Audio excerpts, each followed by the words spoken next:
Hello friends, मैं हूं TP Yadav. Today we will discuss about the जीव विज्ञान के बारे में हम कुछ अध्ययन करेंगे, उससे कुछ रिलेटेड प्रश्न करेंगे जो काफ़ी सारे एग्जाम में आ जाते हैं डायरेक्ट वे में। देखिए हमारा सबसे पहला क्वेश्चन क्या है। प्रसिद्ध ग्रीक दार्शनिक अरस्तु को जीव विज्ञान एवं जंतु विज्ञान को पिता कहा जाता है। जीव विज्ञान एवं जंतु विज्ञान के पिता कौन है? अरस्तु को। ग्रीक जो ये ग्रीक दार्शनिक है। वनस्पति विज्ञान का जनक किसे कहा जाता है? थियोफ्रेस्टस को। थियोफ्रेस्टस को। ये तो आप जानते होंगे कि जंतु विज्ञान एवं जीव विज्ञान के पिता हैं कौन? अरस्तु। और वनस्पति विज्ञान के पिता कौन है? थियोफ्रेस्टस। चिकित्सा विज्ञान के जनक कौन है? चिकित्सा विज्ञान के जनक हैं हिप्पोक्रेटस। चिकित्सा विज्ञान के जनक कौन है? हिप्पोक्रेटस। ये वन वे में क्या है? ये वन वे में आंसर है। इसको आप 2 से 3 बार वीडियो को देखेंगे, आपका बायोलॉजी पूरा रिवाइज हो जाएगा। बायोलॉजी रिवाइज हो जाएगा तो फिर किसी भी एग्जाम को आप क्रैक कर सकते हैं, बायोलॉजी से रिलेटेड रहेगा जो। नेक्स्ट हमारा क्या है? कैरोलस लिनियस को वर्गीकी का जनक कहा जाता है। ये वर्गीकी का जनक कौन है? Carolus Linnaeus. इन्होंने जीवों की द्विनाम पद्धति को प्रचलित किया। इस पद्धति के अनुसार प्रत्येक जीवधारी का नाम लैटिन भाषा के 2 शब्दों से मिलकर बनता है। पहला शब्द वंश नाम है और दूसरा शब्द क्या है? जाति का कहलाता है। उदाहरण देखिए, मनुष्य का वैज्ञानिक नाम क्या है? होमोसेपियंस। तो ये पहला जो होमो है ये किसका दर्शा रहा है? ये वंश का दर्शा रहा है। दूसरा जो सैपियंस है ये जाति का दर्शा रहा है। जैसे मेढक का वैज्ञानिक नाम क्या है? राना टिग्रीना। जो राना है हमारा पर ये वंश का दर्शाता है और टिग्रीना जो है कौन? जाति का दर्शाता है। आम जो है मैंजीफेरा इंडिका। मैंजीफेरा जो हो गया वंश, इंडिका हो गया क्या? जाति। सरसों का ब्रैसिका कैम्पेस्ट्रिस, ये हो गया वंश, ये हो गया जाति। तो ये इसको कौन बताया? कैरोलस लिनियस ने। वर्गीकी का जनक कहा जाता है जिनको। लैमार्क द्वारा प्रस्तुत वर्गीकरण में जीवों को केवल 2 जगतों, जंतु जगत एवं पादप जगत में विभाजित किया गया है। लैमार्क द्वारा ये पादप जगत एवं जंतु जगत में विभाजित किया गया है। संघ प्रोटोजोआ, देखिए जो अमीबा भी है ना हमारा, प्रोटोजोआ का एक उदाहरण है। संघ प्रोटोजोआ का एक उदाहरण है। यहाँ क्या कह रहा है? संघ प्रोटोजोआ के जंतु सबसे सरल होते हैं। जो संघ प्रोटोजोआ के जंतु हैं वो सबसे सरल होते हैं और इसे सृष्टि के प्रथम जंतु मानते हैं। और इसे सृष्टि के क्या मानते हैं? प्रथम जंतु मानते हैं। इसका शरीर एक कोशिकीय होता है, यानी अमीबा एक संघ प्रोटोजोआ का ही एक जंतु है। वो सरल होते हैं। इसे सृष्टि के प्रथम जंतु मानते हैं। सृष्टि के प्रथम जंतु कौन है? तो अमीबा। इसका शरीर एक कोशिकीय जीव का होता है, ये आप जानते होंगे। अमीबा एक अनिश्चित आकार वाला सूक्ष्म अकोशिकीय प्राणी है। अमीबा का ये ऐसा ही नहीं रहता है, अमीबा का फिगर जी। नेक्स्ट हमारा क्वेश्चन क्या है? फीता, ये क्या कर लिए? अमीबा एवं अनिश्चित आकार का सूक्ष्म अकोशिकीय प्राणी है, ये तो देख लिए। फीता कृमि एवं टिनिया मनुष्य की आंत में पाया जाने वाला एक रोग है। जो फीता कृमि होता है और टिनिया होता है, मनुष्य की आंत में पाया जाने वाला एक रोग है, रोगजनक परजीवी है। और केचुआ जो जोक है भाई, वो द्विलिंगी है। केचुआ एवं जोक क्या है? द्विलिंगी। ऑप्शन में आपको रहेगा केचुआ एवं जोक क्या है इनमें से? एक लिंगी, द्विलिंगी, इनमें से कोई नहीं। तो इसमें से आप क्या टिक कीजिएगा? द्विलिंगी। यहाँ पे क्या कह रहा है? जंतुओं का सबसे बड़ा संघ क्या है? जंतुओं का सबसे बड़ा संघ आर्थ्रोपोडा है। संघ आर्थ्रोपोडा किस बार क्या होता है? इंसेक्ट में। जंतुओं का सबसे बड़ा संघ क्या है? आर्थ्रोपोडा है।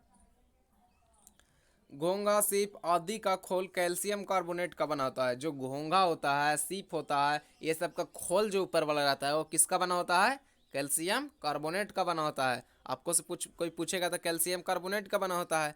हमारे जो हड्डी है वो कैल्शियम कार्बोनेट एवं कैल्शियम फास्फेट दोनों से मिलकर बना होता है कि नहीं? लेकिन जो कार्टिलेज बन होता है उसमें सिर्फ कैल्शियम फास्फेट का बना होता है, यानी CA3PO4 के हॉल 2 से मिलकर वो बना होता है सिर्फ। जो हमारा कार्टिलेज बोन होता है, और जो हमारा हार्ड बोन होता है वो कैल्शियम फास्फेट एवं कैल्शियम कार्बोनेट दोनों से मिलकर बना होता है। ये आपको बायोलॉजी की क्लास में मैं बताऊंगा। घोंघा, ऑक्टोपस आदि के रक्त में हीमोग्लोबिन अनुपस्थित होने के कारण रंगहीन होते हैं। जो हमारा घोंघा होता है, ऑक्टोपस होता है, उसका कलर होता है भाई, नहीं होता है कलर, रंगहीन होता है कलर। क्यों? क्योंकि उसमें हीमोग्लोबिन अनुपस्थित रहता है, हीमोग्लोबिन नहीं रहता है, इस कारण वो क्या रंगहीन होते हैं।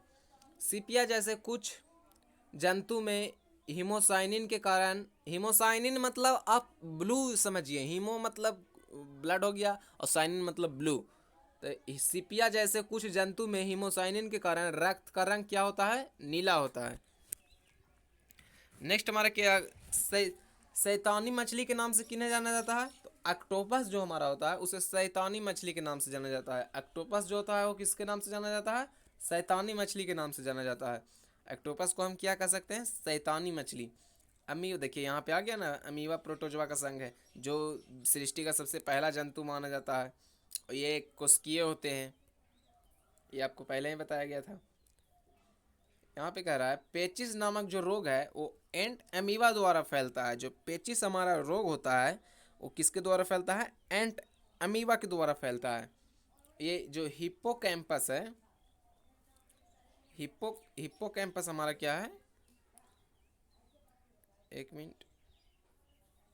हिप्पोकैम्पस को समुद्री घोड़ा भी कहते हैं। हिप्पोकैम्पस को क्या कहते हैं? समुद्री घोड़ा भी कहते हैं। यह ऑफलाइन क्लास में हमने आज बता दिया था कि समुद्री घोड़ा को और किस नाम से जाना जाता है, तो हिप्पोकैम्पस के नाम से जाना जाता है।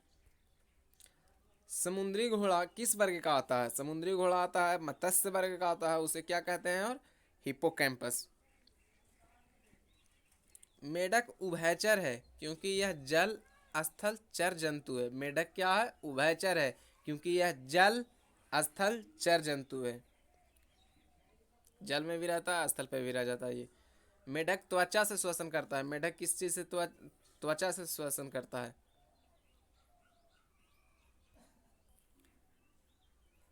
आगे हम देखते हैं, जंतुओं के विकास का सही क्रम मत्स्य, उभयचर, सरीसृप एवं पक्षी है। जो जंतुओं के विकास का सही क्रम क्या है? मत्स्य, उभयचर, सरीसृप एवं पक्षी। आपको पूछेगा कि जंतुओं का विकास का सही क्रम क्या है, तो ये ऑप्शन में रहेगा यहाँ पे मत्स्य, उभयचर, सरीसृप एवं पक्षी। मानव किस वर्ग का प्राणी है? तो मानव यूथेरिया उपवर्ग का प्राणी है। मानव किस वर्ग का प्राणी है? यूथेरिया उपवर्ग का प्राणी है। कोशिका की खोज किसने की? तो कोशिका की खोज रॉबर्ट हुक ने की। कोशिका की खोज किसने की? रॉबर्ट हुक ने की 1665 ईस्वी में। रॉबर्ट ब्राउन ने की किसका खोज? न्यूक्लियस की खोज। जो कोशिका के अंदर न्यूक्लियस होता है उसी का खोज किसने किया? रॉबर्ट ब्राउन ने किया। रॉबर्ट ब्राउन ने किया था। स्लाइडेन ने किया था 1838 में कि जो हमारे पेड़ पौधा का जो प्रत्येक कोशिका है, कोशिका विभिन्न कोशिकाओं से मिलकर बना होता है।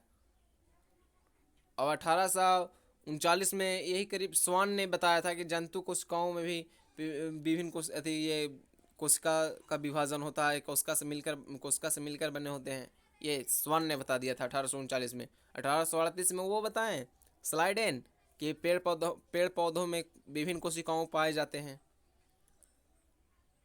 तो ये हो गया हमारा रॉबर्ट ब्राउन ने कोशिका की केंद्रक की खोज की। कोशिका जीव की सबसे छोटी कार्यात्मक एवं संरचनात्मक इकाई है। ये तो आप जानते होंगे, कोशिका जीव की सबसे छोटी कार्यात्मक एवं संरचनात्मक इकाई है। सबसे लंबी कोशिका कौन है? तंत्रिका कोशिका है। सबसे लंबी कोशिका कौन है? तंत्रिका कोशिका। आपको से पूछेगा सबसे लंबी कोशिका कौन है, तो तंत्रिका कोशिका। सबसे बड़ी कोशिका कौन है? शुतुरमुर्ग के अंडे की कोशिका है। सबसे बड़ी कोशिका कौन है? शुतुरमुर्ग के अंडे की कोशिका है। कोशिका भित्ति केवल पादप कोशिकाओं में पाया जाता है। जो कोशिका भित्ति है केवल किस में पाया जाता है? पादप कोशिकाओं में पाया जाता है। जो किससे मिलकर बना होता है? सेल्यूलोज का बना होता है। यह कोशिका को निश्चित आकार एवं आकृति बनाए रखने में सहायक होते हैं। जो हमारा सेल वॉल है वो किस में पाया जाता है? केवल पादप कोशिका में पाया जाता है। जो किससे बना होता है? सेल्यूलोज से मिलकर बना होता है, जो कोशिका के निश्चित आकार, आकृति एवं आकार बनाने में सहायक होते हैं। देखते हैं नेक्स्ट हमारा क्या होता है।